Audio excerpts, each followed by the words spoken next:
So yesterday I was super duper hungry. I missed eating before I left, which was just wasn't gonna happen. So I posted up the picture about getting getting a protein bar, and had some fantastic replies, questions, and comments on that about which one to pick and what would be the best. So ultimately, what my buying guidelines were. I looked at the nutrient label. That was number one rule. What you should always do, look at it. And some people commented about it having too much sugar or this much fat or whatever, and you wouldn't know that unless you looked at it, so that's definitely number one. You also look at the ingredients list, see what's in it, how much. We want to go Kind wins for the most natural bar out of all those. It's just a nut and a fruit bar.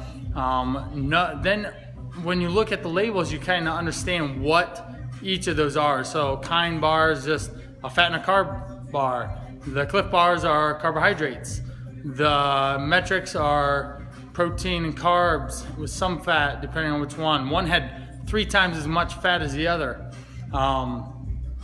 The Gatorade bar, that one ended up with it's like protein and carbs and a lot of sugar. The Think Thin was could have been a good option. It had low sugar. It had some good protein in it, 20 grams. And so ultimately, I picked up the Quest bar. And the buying guidelines were, one, it had 20 grams of protein, had 25 grams of carbs, which is a moderate amount, nothing too crazy. It had about 200 and so calories in it, enough to get me by. The fiber content on Quest is phenomenal. Had 14 grams of fiber, so that really helped boost my fiber numbers yesterday. All the other ones didn't really have, the Metrics had 2 or 3. I imagine that's what a lot of the other ones had as well. Think Thin only had like 2 grams of fiber as well, maybe 3. So those are some of the buying standards of what I was looking at. There's 25 grams of carbs, 20 protein, and about 8 fat with 14 grams of fiber and very, very little sugar, like under 5. So that's what I got. Tastes fabulous. I love Quest. They do a great job with their bars.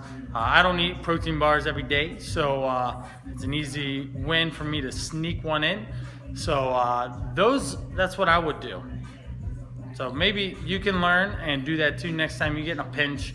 Some people said move away from the aisle, but that would have left me still hungry, and I could have drove down to McDonald's and gotten a Big Mac. No, I'm joking, like an egg muffin or something. But I left my house at 5 o'clock, and it was 5:30, and I wasn't able to eat again until 9. So it was a must eat. Somebody mentioned eggs, and I could have done Rocky style, but that probably wouldn't have worked. Nothing like cracking eggs on my way home in my car. So there's that's what I picked, and I hope you learned something here and kind of really be aware of what you're eating, look at how it fits into your day and what's appropriate for you to be eating.